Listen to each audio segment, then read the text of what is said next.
नमस्कार मित्रों, आज हम कायस्थों के वर्ण और कायस्थों के पैतृक गुणों के बारे में चर्चा करेंगे। तो चलिए शुरू करते हैं। कायस्थों का मूल स्थान मध्य भारत है और यहीं से कायस्थों की पीढ़ियां दक्षिण में भगवान श्री कृष्ण के समय में चोल साम्राज्य काकतीय, उसके बाद चोल वंश की पीढ़ी ने बंगाल में शासन करने आई तो पाल वंश शुरू हुआ। इसी प्रकार कायस्थों की पीढ़ियां गुजरात, सिंध महाराज चंद्रसेन के अधीन था। बाद में यहाँ के कायस्थ राज परिवार महाराष्ट्र, उड़ीसा, बंगाल की तरफ आए, तब पट्नायक साम्राज्य और गौड़ साम्राज्य। मध्य भारत से कायस्थों की कई पीढ़ियां अलग अलग समय पर आज के महाराष्ट्र की तरफ गईं। इस प्रकार हम देखते हैं कि कायस्थवंशी शासक कभी एक स्थान पर नहीं रहे, हमेशा जगह बदलते रहे। कारण कभी स्वेच्छा, कभी युद्ध, कभी आपसी मतभेद और कभी स्वयं की प्राण रक्षा और प्राकृतिक आपदाएं भी थी। तो ये कई कारण थे जगह बदलने के इस क्रम में कायस्थों को कई जगह अपनी पहचान छिपानी पड़ी थी। हर क्षेत्र में एक अलग व्यवस्था और भौगोलिक अंतर होता था, फिर भी कायस्थ उसमें ढल जाते थे। नए नए तरह के खाने का नशा, प्रकृति की सुंदरता कायस्थों को काफ़ी लुभाती थी।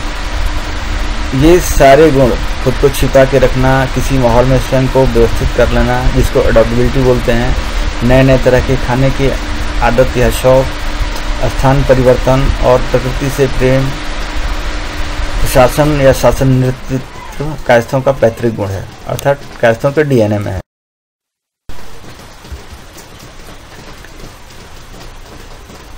हर आदत के, हर गुण के अपने फायदे और नुकसान होते हैं, इसलिए हम यहाँ किसी आदत को गलत या सही नहीं ठहरा सकते हैं।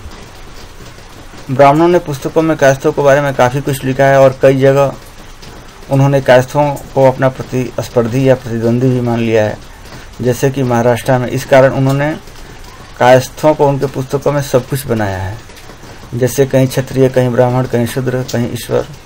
तो आइए जानते हैं कायस्थों की प्रशंसा और कायस्थों की निंदा दोनों को। विष्णु धर्म सूत्र में कायस्थों को परमेश्वर का रूप बताया गया है। इनेदम सच्चा सर्वम माया मोहितम जगतः स जयतीत श्रीमान कायस्थ परमेश्वर। तो इस श्लोक में जो है कायस्थ को परमेश्वर कहा गया, परमेश्वर का रूप कहा गया है। स्कंद पुराण में कायस्थों के 7 लक्षणों को बताया गया है। विद्यावा श्रुति धीरो दाता परोपकारक राज्य सेवी क्षमाशील कायस्थ सप्त लक्षण। तो यहाँ 7 लक्षणों को बताया गया है कायस्थों के। इसी प्रकार कमलाकर भट्टकृत बृहत ब्रह्मखंड में कायस्थों को क्षत्रिय बताते हुए कहा गया है। भवानी क्षत्रिय वर्णश्च समस्थान समुद्भवात् कायस्थ क्षत्रिय ख्यातो भवानी भूमि विराजते। तो यहाँ जो है कायस्थों को क्षत्रिय बताया गया है। संहिता में ब्रह्मकाय समुद्भूतो कायस्थो ब्रह्म संज्ञा कौलोही क्षत्रिय तस्य जप यज्ञ सुराजनम। तो इस श्लोक में भी कायस्थों को क्षत्रिय बताया गया है। ब्रह्मकाय समुद्भूतो मतलब ईश्वर की काया से उत्पन्न होने के कारण। कायस्थो ब्रह्म संज्ञकः, संज्ञकः का मतलब होता है कि ब्रह्म संज्ञकः का मतलब है कि ईश्वर का नाम। तो कायस्थ ईश्वर का नाम है या रूप है, तो या समान है। तो इसका अर्थ यही हुआ कि ब्रह्म काया समुद्भूतो कायस्थो ब्रह्म संज्ञकः।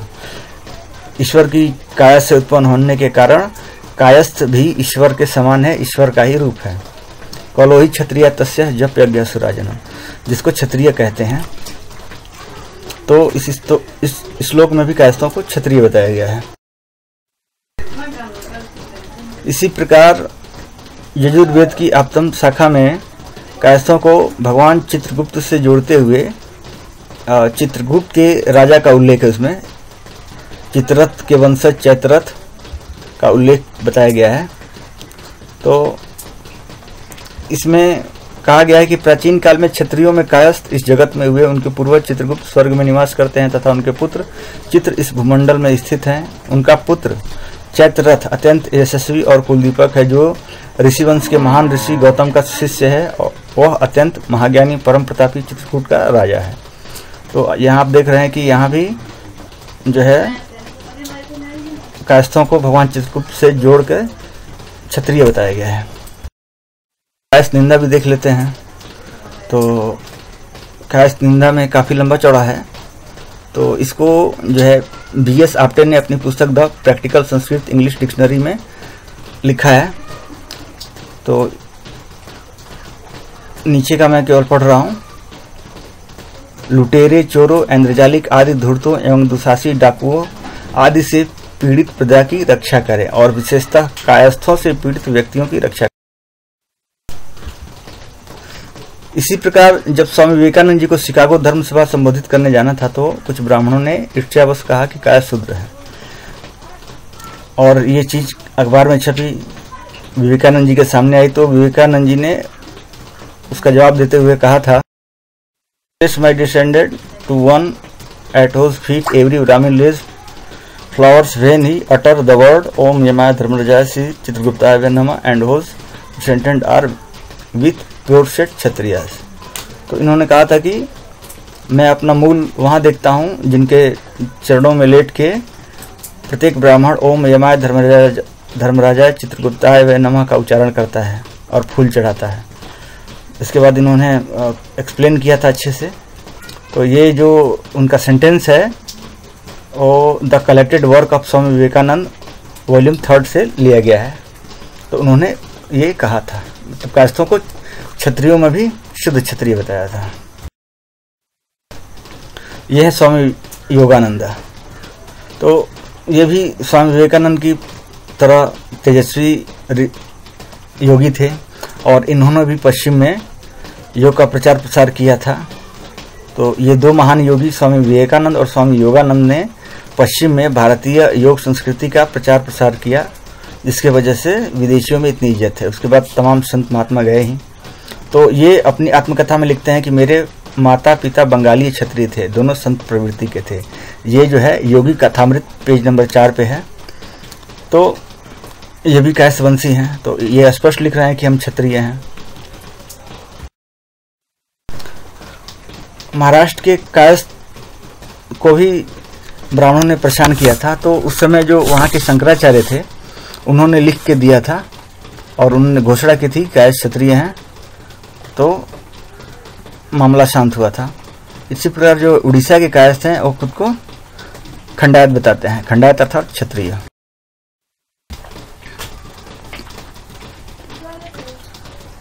न्यायालयों द्वारा भी कायस्थ को क्षत्रिय बताया गया है। ILR 6 Patna number 145, ILR page number 324-328, ILR 6 Patna number 145 आदि अदालत के निर्णयों में भी कायस्थों को क्षत्रिय बताया गया है। बंगाल और बिहार के कायस्थों को क्षत्रिय बताया गया है। जानते हैं कायस्थ और ब्राह्मण में बेसिक क्या अंतर होता है, गुणों में क्या अंतर होता है। तो अपने घर पर कायस्थ खाने पीने से कोई समझौता नहीं चाहता है, स्वाद के दीवाने होते हैं, तो स्वाद के हिसाब से खाना चाहिए। और वहीं पे जो ब्राह्मण है वो अपने घर पे खाने में बहुत सहमी होते हैं, जो मिल जाए खा लेते हैं। दूसरा अंतर है कि कायस्थ कितना भी शिक्षित हो उसको मैनिपुलेट किया जा सकता है, वो दूसरों की बातों में आ जाता है। और ब्राह्मण अनपढ़ भी रहे तो वो दूसरे की बातों पर भरोसा नहीं करता, खुद के ज्ञान का उपयोग करता है, खुद की बुद्धि का उपयोग करता है। यदि कायस्थ बहस कर रहा है और उससे कुछ गलती हो जाती है तो स्वीकार कर लेता है, जबकि ब्राह्मण जो है जो बोल देता है उस पर अडिग रहता है और उसको सही साबित करके रहता है। तो इससे एक जुड़ी घटना है। एक राज दरबार में एक पुरोहित थे जो देवी के भक्त थे और महाराज ने उनसे तिथि पूछी तो उनके मुंह से निकल गया कि हाँ आज ये तिथि है, आज चंद्रमा दिखेगा। तो बाकी जो पुरोहित थे उनको फंसाने के लिए सोचे, तो उन्होंने कहा कि ये गलत बता रहे हैं, इनको राजदंड मिलना चाहिए। तो महाराज ने कहा कि अगर ये गलती हुआ तो तुमको राजदंड दिया जाएगा, दंड मिलेगा। तो उन्होंने देवी से प्रार्थना की तो देवी ने अपना कंगन दिखाया जिससे चंद्रमा का भ्रम हुआ। तो इस प्रकार वो राजदंड से बच गए और अपनी बात को सही भी साबित कर दिया। तो ये उदाहरण है, ऐतिहासिक उदाहरण है। बाहर में कायस्थ आसानी से घुल मिल जाते हैं, लेकिन ब्राह्मण बाहर नहीं घुलते और शिकायत करते हैं, कमियां निकालते हैं। ये कायस्थ ब्राह्मणों में अंतर है विशेष। कायस्थ प्रशासनिक हैं, इसलिए किसी भी काम में नियम कानून आदि का ध्यान रखते हुए डरते हैं इसलिए गलतियों विवादों से बच जाते हैं। ब्राह्मण का स्वभाव है डराना, ब्राह्मण डराते हैं, इसलिए विवादों में रहते हैं या विवाद उत्पन्न करते हैं।